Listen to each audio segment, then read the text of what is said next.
بسم الله الرحمن الرحيم. الحمد لله حمدا كثيرا طيبا مباركا فيه كما يحب ربنا ويرضاه، وأشهد أن لا إله إلا الله وحده لا شريك له، وأشهد أن محمدا عبده ورسوله، وصلى الله عليه وعلى آله وأصحابه وسلم تسليما كثيرا. أما بعد، قال الإمام شيخ الإسلام محمد بن عبد الوهاب النجدي رحمه الله تعالى: باب ما جاء. Bab apa-apa yang datang penjelasannya, yakni di dalam Al-Quran wa Sunnah, annal ghuluwa fi kuburi salihin, bahwa bersikap ekstrim, berlebih-lebihan dalam menyikapi kuburannya kaum saleh, orang-orang yang saleh, yusayyiruha awthanan, akan menjadikannya sebagai berhala-berhala, tu'badu min dunillahi, yang disembah dari selain Allah subhanahu wa ta'ala. Di dalam bab ini al-muallif Syekhul Islam rahimahullahu ta'ala ingin mempertegas bab-bab yang terdahulu. Mengapa Rasulullah sallallahu alaihi wasallam bersikap keras terhadap orang-orang yang beribadah dengan tujuan ibadah kepada Allah, akan tetapi di sisi kuburan seorang laki-laki yang saleh. Kenapa Rasulullah sallallahu alaihi wasallam melaknat kaum Yahud dan Nasara? Disebabkan karena mereka menjadikan kuburan para nabi mereka jadikan sebagai masjid, tempat-tempat beribadah kepada Allah Subhanahu wa taala. Disebabkan akan menjerumuskan hal tersebut kepada penyembahan kepada mereka, penyembahan pada kubur, ta'zimul kubur, ta'zimus salihin. Dan ini merupakan salah satu sebab terbesar kebinasaan dan kesesatan umat dan terjerumusnya mereka ke dalam asyirku billahi azza wa jal. Telah kita sebutkan dahulu penafsiran Abdullah bin Abbas radhiyallahu taala anhuma tatkala beliau menafsirkan firman Allah Subhanahu wa taala, wa qalu la tadharunna alihatakum wa la tadharunna waddan wa la suwa'an wa la yaghutha wa ya'uqa wa nasra, bahwa mereka adalah kelima nama dari orang-orang yang saleh di zaman Nabi Nuh alaihissalam. Dengan sebab sikap ekstrim mereka membuat patungnya, mereka menggambar-gambar, lalu mereka i'tikaf di kuburannya, dan mereka merasa kehilangan lama-kelamaan. Maka para syaitan pun menghiaskan pada diri mereka bagusnya amalan mereka, sehingga lama-kelamaan mereka sampai kepada tingkat beribadah kepada orang-orang yang mereka anggap soleh tersebut. Maka di dalam bab ini kembali beliau tegaskan tentang diharamkannya sikap ghulu, berlebih-lebihan, melampaui batas dalam menyikapi kuburannya orang-orang yang saleh. Sebab ini akan menjadikan kuburan orang-orang yang saleh tersebut sebagai berhala-berhala yang disembah dari selain Allah subhanahu wa ta'ala. Sekedar menjadikan kuburan itu sebagai tempat mereka meminta, tempat mereka berdoa, tempat mereka beribadah, maka kuburan itu sudah menjadi wathan. Telah dikatakan berhala yang disembah selain dari Allah Subhanahu wa ta'ala. Rawa Malikun fil Muwatta. Telah diriwayatkan oleh Al-Imam Malik di dalam kitabnya Al-Muwatta. Anna Rasulullah sallallahu alaihi wa ala alihi wasallam qala, bahwa Rasulullah sallallahu alaihi wa ala alihi wasallam bersabda, Allahumma, ya Allah, beliau berdoa, la taj'al qabri wathanan yu'badu.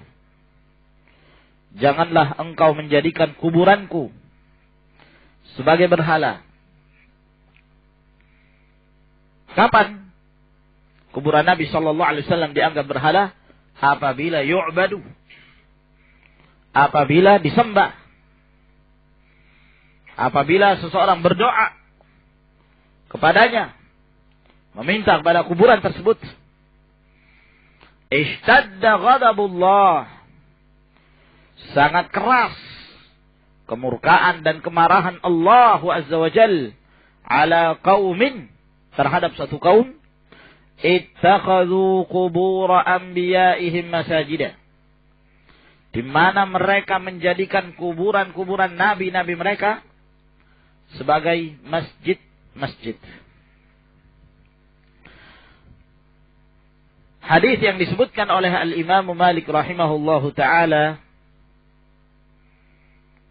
disebutkan oleh pensyarah kitab Tauhid Fathul Majid, bahwa hadis ini diriwayatkan Imam Malik secara mursal dari Zaid bin Aslam dari Atha bin Yasar, bahwa Rasulullah sallallahu alaihi wasallam bersabda, dan seterusnya. Dalam artian Atha bin Yasar tabi'i langsung meriwayatkan dari Nabi sallallahu alaihi wasallam, hadis mursal. Namun kata beliau bahwa hadis ini diriwayatkan dari jalan yang lain, yaitu di dalam Kitabul Musannaf yang dikarang oleh Abu Bakar Ibn Abi Syaibah, meriwayatkan hadis ini dari Muhammad bin Ajlan, dari Zaid bin Aslam, dari ayahnya, dari Zaid bin Aslam dari Atha bin Yasar. Afwan, dari Zaid bin Aslam dengan riwayat tersebut, walam yadhkur Atha, dan tidak disebutkan Atha bin Yasar. Ya, berarti mu'dhal, lebih banyak lagi terputusnya. Wa rawahul Bazzar, dan juga diriwayatkan oleh Al-Bazzar an Zaid an Atha, dari Zaid bin Aslam dari Atha bin Yasar an Abi Sa'idin Al-Khudri. Nah, ini sanadnya bersambung dari Abu Sa'id Al-Khudri marfu'an sampai kepada Rasulullah sallallahu alaihi wa ala alihi wasallam. Di samping itu pula, hadis ini memiliki penguat yang diriwayatkan oleh Imam Ahmad dengan sanadnya dari Suhail bin Abi Saleh, dari ayahnya Abu Saleh, dari Abu Hurairah marfu', bahwa Rasulullah sallallahu alaihi wasallam mengatakan, Allahumma la taj'al qabri wathanan yu'bad, la'anallahu qauman ittakhadhu qubur anbiya'ihim masajid. Ya Allah, janganlah engkau menjadikan kuburanku sebagai berhala. Allah melaknat suatu kaum yang mereka menjadikan kuburan nabi-nabi mereka sebagai masjid-masjid, tempat-tempat beribadah, walaupun tujuan mereka beribadah kepada Allah Subhanahu wa ta'ala. Walhasil, bahwa riwayat Al-Imam Malik, walaupun di dalam kitabnya Muwatta diriwayatkan secara mursal, tapi hadis ini secara umum berdasarkan jalan-jalannya adalah hadis yang sahih, telah disahihkan oleh Syekh Al-Albani rahimahullahu taala di dalam kitab beliau tahdhirus sajid min ittikhadhi al-qubur masajid. Hadis Nabi sallallahu alaihi wa ala alihi wasallam ini adalah merupakan permintaan beliau kepada Allah Subhanahu wa taala, mengkhawatirkan jangan sampai kuburan beliau dijadikan sebagai berhala. Kenapa Rasulullah sallallahu alaihi wasallam berdoa dengan doa ini? Di sini menunjukkan bahwa beliau masih mengkhawatirkan akan terjadinya kesyirikan-kesyirikan pada saat setelah meninggalnya Nabi sallallahu alaihi wasallam. Pintu kesyirikan masih terbuka di kalangan umat. Apakah dari jalan ta'zim al-kubur, mengagungkan kuburan, mengagungkan orang-orang yang saleh. Ya, lalu kemudian sampai kepada tingkatan menjadikan kuburan tersebut sebagai tempat-tempat beribadah kepada Allah Subhanahu wa taala. Maka ini membantah orang-orang yang membolehkan untuk membuat patung dan membolehkan gambar-gambar dengan alasan bahwa sekarang tidak ada lagi kekhawatiran sebagaimana kekhawatiran orang-orang terdahulu di mana mereka menjadikan patung-patung tersebut sebagai sesembahan dari selain Allah Subhanahu wa taala. Ternyata kekhawatiran itu tetap ada. Bahkan Rasulullah sallallahu alaihi wasallam di dalam banyak riwayat telah mengkhawatirkan adanya dan munculnya dari kalangan umat Nabi sallallahu alaihi wasallam yang akan mengikuti langkah-langkah orang-orang terdahulu. La tattabi'unna sanana man kana qablakum shibran bi shibrin wa dhira'an bi dhira'in hatta law dakhala juhra dhabbin la dakhaltumuh. Kalian pasti akan mengikuti langkah-langkah orang sebelum kalian. Akan muncul satu kaum dari umat Nabi sallallahu alaihi wasallam ini yang akan selalu mengikuti langkah-langkah orang-orang sebelum mereka.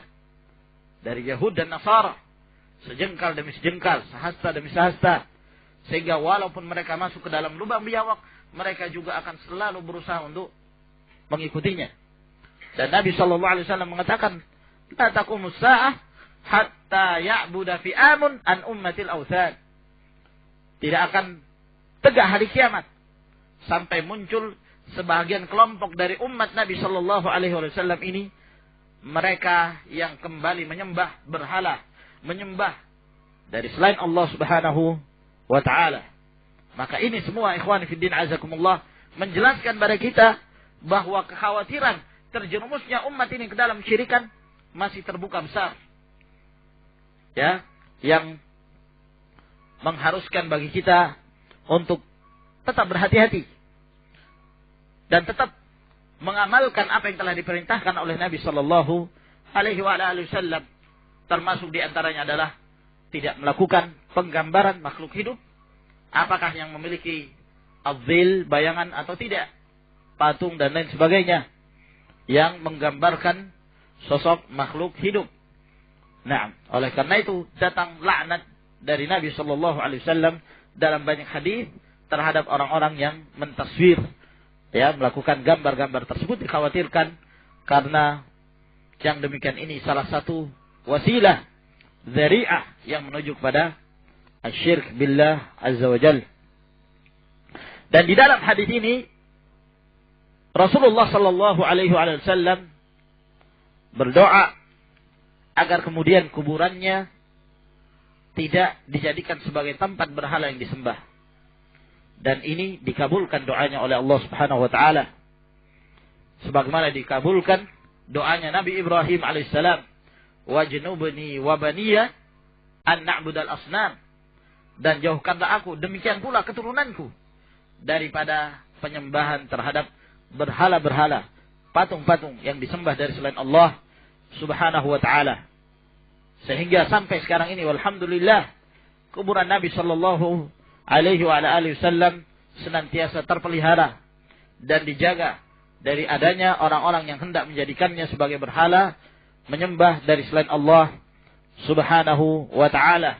Ibnul Qayyim rahimahullahu taala beliau menyebutkan di dalam nuniyahnya, "Fa'ajaba Rabbul alamin du'aahu wa ahatahu bi thalathati jidran." Maka Allah Subhanahu wa taala mengabulkan doa Rasulnya sallallahu alaihi wasallam ketika beliau berdoa, "Ya Allah, janganlah engkau jadikan kuburanku sebagai berhala yang disembah. Maka kemudian kuburan Nabi sallallahu alaihi wasallam tersebut tetap ditutupi dengan 3 dinding yang menghalangi mereka untuk beribadah kepada selain Allah dan menjadikan kuburan Nabi sallallahu alaihi wa ala alihi wasallam sebagai sembahan dari selain Allah Subhanahu wa taala. Dan ini juga yang disebutkan oleh Aisyah radhiyallahu anha, kenapa Nabi sallallahu alaihi wasallam dikuburkan di tempat beliau meninggal, disebabkan karena kekhawatiran jangan sampai dinampakkan kuburannya dan dikuburkan bersama kaum muslimin, maka tidak ada kemampuan bagi mereka untuk menghalangi orang-orang yang menjadikannya sebagai berhala yang disembah dari selain Allah Subhanahu wa taala. Dan pada pertemuan yang lalu telah kita jelaskan pula tentang hadis Nabi sallallahu alaihi wasallam di mana beliau melaknat kaum Yahud dan Nasara disebabkan karena mereka menjadikan kuburan nabi-nabi mereka sebagai masjid. Telah kita jelaskan dahulu ada beberapa makna berkenaan tentang menjadikan kuburan tersebut sebagai masjid. Fadhal ya akhi. Di antara maknanya. Nah, apa makna menjadikan kuburan sebagai masjid? Apa maksudnya? Membangun masjid di atasnya. Ini makna salah satu dari sekian makna. Nah, yang kedua, salat menghadap kuburan tersebut. Salat di atas kuburan. Nah, jadi ini 3 makna, semuanya termasuk dalam penyebutan Nabi sallallahu alaihi wasallam laknat terhadap orang-orang menjadikan kuburan sebagai masjid. Apakah membangun bangunan di atasnya, membangun masjid di atas kuburan tersebut. Yang kedua, salat di atas kuburan itu. Dan yang ketiga, salat menghadap ke kuburan tersebut secara langsung. Ini semua adalah perkara yang diharamkan Allah Subhanahu wa taala dan Rasulnya. Walibni Jaririn bisanadihi. Dan juga dalam riwayat Ibnu Jarir, Muhammad bin Jarir bin Yazid At-Tabari. Beliau salah seorang alim, pengarang kitab tafsir, dan juga pengarang kitab tarikh, dan juga pengarang kitab hadis. Beliau seorang muhaddits, muarrikh, mufassir. Tafsir beliau dan kitab tarikh beliau adalah kitab yang masyhur, Tarikh At-Tabari. Hanya saja ada peringatan bahwa di sana ada Tabari yang lain yang juga punya kitab tarikh, tapi dia seorang Syi'i Rafidhi. Ya, yang telah merubah sekian banyak dari fakta-fakta sejarah, merubah sejarah Rasulullah sallallahu alaihi wasallam dan para sahabat, dan penuh dengan celaan terhadap para sahabat di dalam kitab mereka. Juga dinamakan Tarikh At-Tabari. Sehingga bagi siapa yang membaca, jangan sampai mereka salah faham, ya, membaca satu kitab lalu melihat pengambilan referensinya ternyata dari kitab Tarikh At-Tabari, mereka menyangka bahwa ini adalah kitab Ahlus Sunnah, padahal bukan. Itu dari kitab Syiah. Ya. Ibnu Khuzaimah rahimahullahu taala beliau berkata tentang Ibnu Jarir, la a'lamu 'alal ardi a'lam min Muhammad ibn Jarir wa kana minal mujtahidin la yuqallidu ahadan.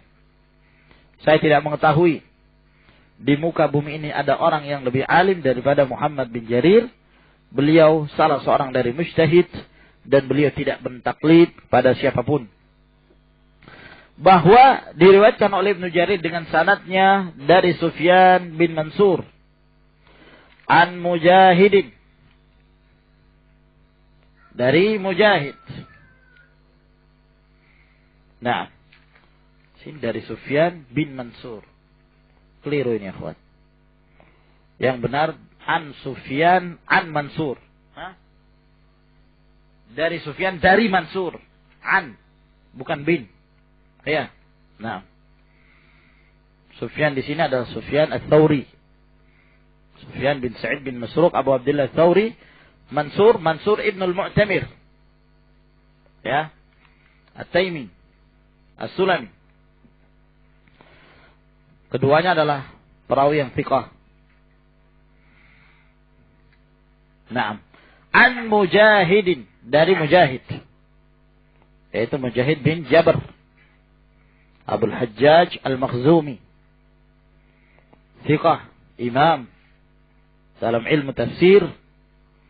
Beliau mengambil ilmu tafsir dari Abdullah bin Abbas radhiyallahu ta'ala anhuma.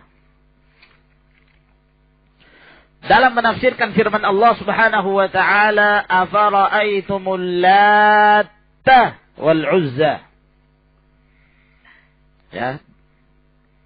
Berdasarkan penafsiran Mujahid, maka kita membaca Al-Lata dengan tasydid, Al-Lata. Nah, karena di sini ada dua bacaan. Boleh kita membaca dengan tanpa tasydid, afara'aitumul Lata wal Uzza. Kalau tanpa tasydid, Al-Lata berarti berasal dari Al-Ilah, Al-Uzza dari Al-Aziz. Sebagaimana yang telah kita jelaskan dahulu. Al-Mana jadi berasal dari Al-Mannan. Muannasnya mereka jadikan muannas. Jadi mereka menisbahkan kepada Allah Subhanahu wa taala unsa, kewanitaan, sementara mereka sendiri tidak senang dengan yang namanya kewanitaan. Nah, tapi mereka nisbahkan kepada Allah Azza wa Jalla. Ta'ala Allahu amma yaftarun wa amma ya'fikun. Dalam qiraah yang lain, Al-Lata dengan ditasydid, seperti yang akan ditafsirkan oleh Mujahid bin Jabr rahimahullahu ta'ala. Qala, kata beliau, kana yaluttu lahumus sawiqah, bahwa orang ini yang kemudian disembah oleh mereka, diagungkan oleh mereka, dan dijadikan sebagai berhala, ya, batu besar yang berwarna putih. Nah, yang ada di At-Taif. Kana yaluttu lahum as-sawiq, orang ini atau kata Al-Lata ini berasal dari seorang yang yaluttu lahum as-sawiq, yang selalu membuatkan adonan untuk para jemaah haji. Ya, membantu mereka, melayani mereka. Ya. Kalau orang sekarang mengistilahkan khadimul haramain, pelayannya Al-Haram, Makkah dan Madinah. Nah, orang ini senantiasa memberikan pelayanan kepada mereka yang datang ke Makkah untuk menunaikan ibadah haji. Dialah yang melayani mereka. Kana yaluttu lahum as-sawiq. As-sawiq yakni sesuatu yang telah dicampur dengan air, adonan gandum, ya, atau terigu yang telah dicampur dengan air atau yang semisalnya, atau minyak samin yang diaduk jadilah adonan. Nah, yang jelas orang ini dikenal memiliki kebaikan yang banyak, sehingga masyarakat menyenangi dia, manusia menyukai dia karena kedermawanannya, dan senantiasa memberikan bantuan kepada mereka. Famata, maka tatkala dia mati, fa'akafu ala qabrih, maka mereka pun i'tikaf di kuburannya. Jadi kebudayaan dan kebiasaan i'tikaf di kuburan ternyata merupakan kebiasaan kaum jahiliyah dahulu. Ya, setiap ada orang soleh mereka i'tikaf. Lama kelamaan mereka agungkan sampai kepada tingkatan menyekutukan Allah Subhanahu wa taala. Berdoa kepadanya, bertawassul kepadanya, beribadah kepadanya. Naam, yang merupakan sebab-sebab terjerumusnya mereka ke dalam syirik billah. Wa kadza qala Abul Jauza an Ibnu Abbas, demikian pula yang dikatakan oleh Abul Jauza dari Ibnu Abbas, kana yaluttu sawiqa lil haji, bahwa orang ini senantiasa membuatkan adonan untuk jemaah haji. Nah, maka tatkala dia meninggal, orang-orang pun memujinya dan mengagungkannya sehingga sampai pada tingkatan menyembahnya. Wa an Ibnu Abbas radhiyallahu anhuma qala, dan dari Ibnu Abbas radhiyallahu ta'ala anhuma berkata, la'ana Rasulullah sallallahu alaihi wa alihi wasallam zairatil kubur.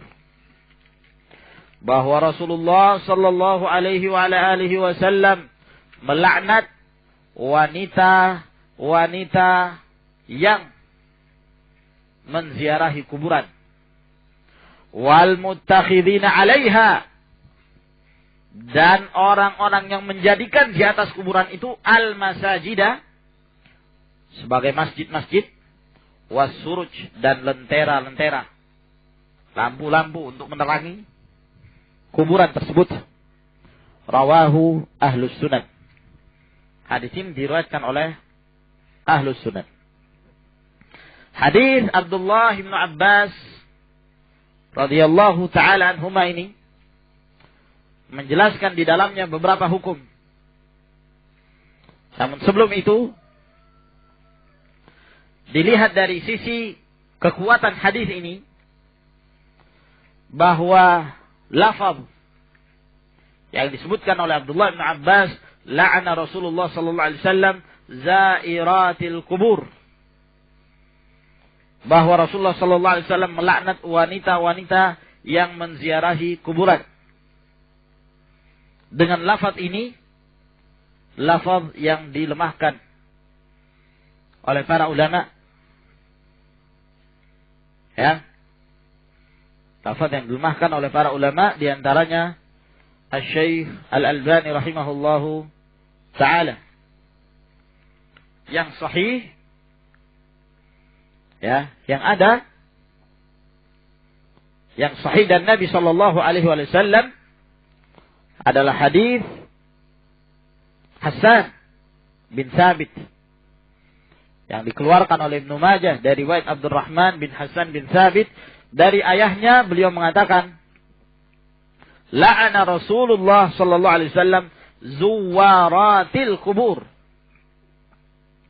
Rasulullah sallallahu alaihi wasallam melaknat wanita-wanita yang sering menziarahi kuburan. Terlalu sering, yang banyak menziarahi kuburan. Hadis ini dengan lafaz ini yang sahih, ya, dan ini yang disahihkan oleh Asy-Syaikh Al-Albani rahimahullahu taala.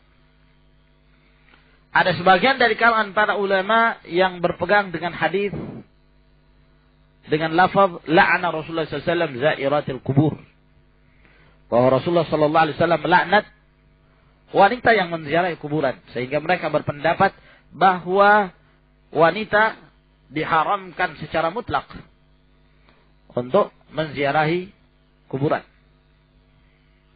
Ya. Dan ini di antara yang berpendapat demikian Syekh Abdul Aziz bin Baz rahimahullah taala, dan demikian pula yang lainnya. Nah, dalil mereka adalah hadis ini. Sementara sebagian dari kalangan para ulama seperti Al-Albani rahimahullah, beliau tidak berpendapat bahwa wanita diharamkan secara mutlak. Disebabkan karena hadis yang mereka jadikan sebagai hujjah dhaif. Ya, kalaulah riwayat tersebut dengan lafaz itu sahih, mungkin ya akan bisa menguatkan dan menggugurkan istidlal dari riwayat-riwayat yang lainnya. Tapi dengan lafaz tersebut dhaif. Yang sahih dengan lafaz zuwaratil kubur, bahwa Nabi sallallahu alaihi wasallam melaknat wanita yang sering menziarahi kuburan. Sehingga dari lafaz tersebut Nabi sallallahu alaihi wasallam tidak mengharamkan bagi wanita untuk menziarahi kuburan secara mutlak. Tapi yang dilarang kalau keseringan. Ya, dan membiasakan diri untuk menziarahi kuburan. Sebab berbeda antara hati laki-laki dan wanita. Wanita, hati mereka terlalu lembut, yang dikhawatirkan akan menjerumuskan pada meratapi mayit. Nah, adapun para lelaki, maka mereka tidak ada larangan. Nah, hadis ini yang sahih, yang disebutkan dengan lafaz zuwaratil kubur, Rasulullah SAW melaknat wanita yang suka menziarah kuburan, menjelaskan dan memberikan pemahaman kepada kita bahwa yang terlarang adalah keseringan, al-kathrah. Adapun sekali-kali fi ba'dil ahyan menunjukkan bolehnya, dan hadis-hadis yang lain juga menjelaskan demikian. Di antara hadis yang dijadikan oleh beliau sebagai dalil bolehnya bagi seorang wanita menziarahi kuburan, hadis yang diriwayatkan Bukhari dan Muslim, hadis Anas bin Malik. Ketika Nabi sallallahu alaihi wasallam melewati seorang wanita yang menangis di mana? Di sisi kuburan. Ya kan?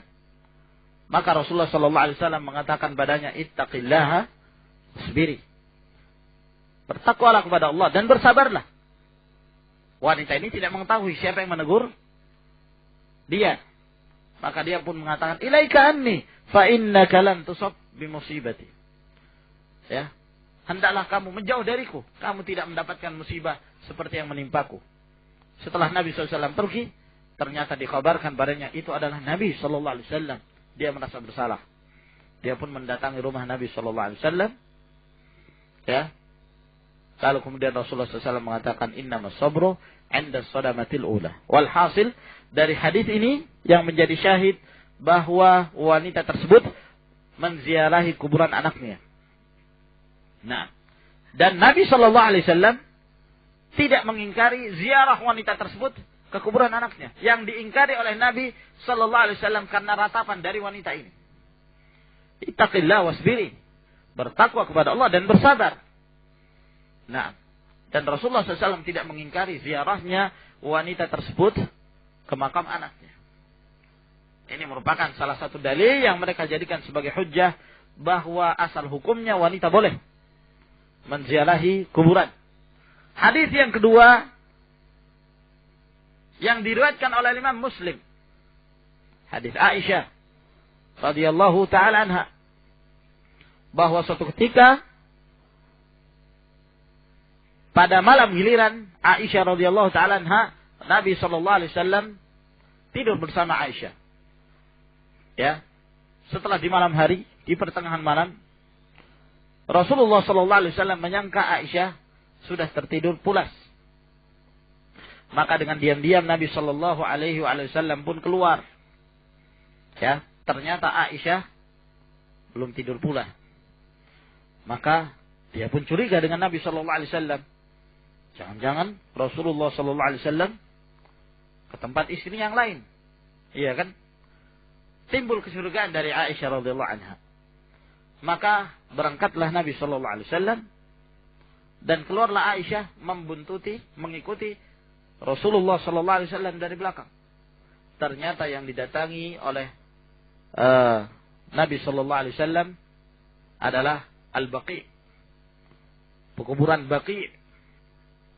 Lalu kemudian beliau memintakan ampun untuk mereka. Nah, dan diikuti oleh Aisyah. Karena khawatir jangan sampai beliau diketahui oleh Nabi sallallahu alaihi wasallam, maka dia pun pulang lebih dahulu. Ya. Nah, mengkhawatirkan jangan sampai Rasulullah sallallahu alaihi wasallam mengetahuinya. Lalu kemudian datanglah Nabi alaihi salatu wassalam, dan ternyata Rasulullah SAW mengetahui apa yang dilakukan oleh Aisyah radhiyallahu taala anha, dan Nabi SAW mengabarkan kenapa beliau keluar, karena Jibril ya datang pada beliau dan menganjurkan agar beliau keluar dan memintakan ampun kepada ahlu Al-Baqi'. Lalu kemudian Rasulullah sallallahu alaihi wasallam mengatakan pada Aisyah radhiyallahu taala anha bahwa saya tidak mengatakan pada mereka apa yang harus saya katakan pada mereka wahai Rasulullah. Aisyah mengatakan pada Rasulullah, apa yang harus saya katakan pada mereka wahai Rasulullah apabila aku mendatangi mereka? Maka jawab Nabi sallallahu alaihi wasallam, katakanlah assalamualaikum ya ahlad diyar.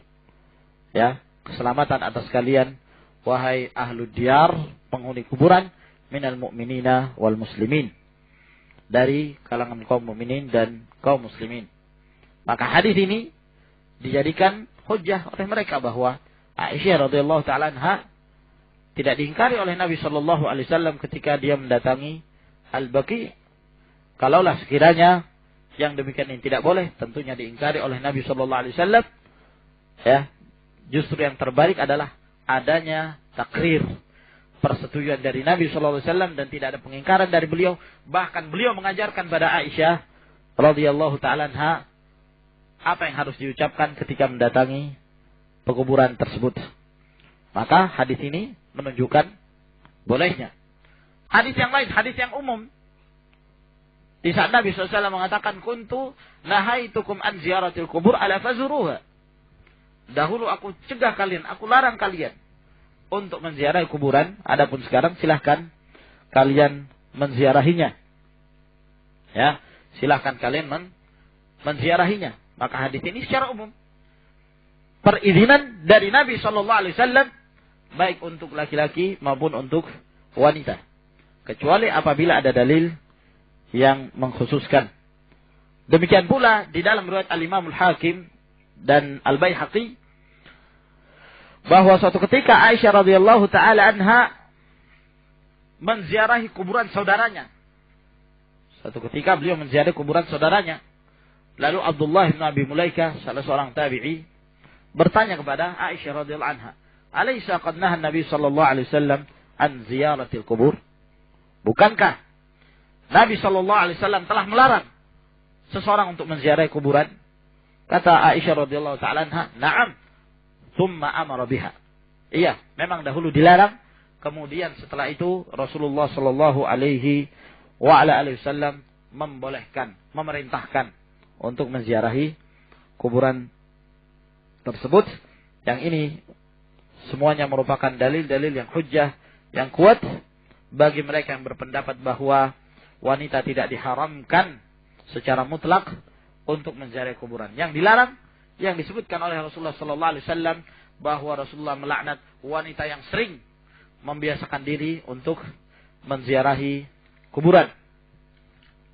Naam, dan juga kandungan dari hadis tersebut di mana Rasulullah sallallahu alaihi wasallam melaknat orang-orang yang menjadikan kuburan tersebut sebagai masjid, dan telah kita jelaskan maknanya, dan juga menjadikan kuburan tersebut dengan dipasang di atas kuburan itu pelita-pelita.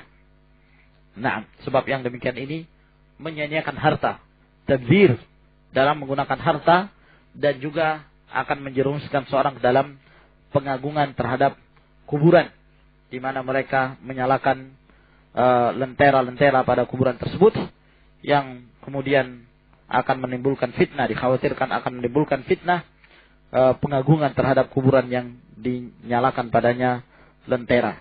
Walhasil bahwa semua jalan-jalan ya ikhwan yang dikhawatirkan akan menjerumuskan seseorang itu ke dalam fitnatul qabr, apakah itu membangun di atasnya dengan bangunan, menemboki kuburan tersebut, demikian pula menyalakan lentera di atasnya dan membangun masjid di atasnya dan lain sebagainya, semuanya dilaknat dan dilarang oleh Nabi sallallahu alaihi wasallam, disebabkan karena yang demikian ini merupakan wasilah dan dzari'ah menuju kepada kesyirikan dan menyekutukan Allah Subhanahu wa taala.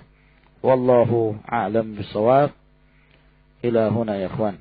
Sampai di sini insyaallah yang kita bacakan dari kitab At-Tauhid.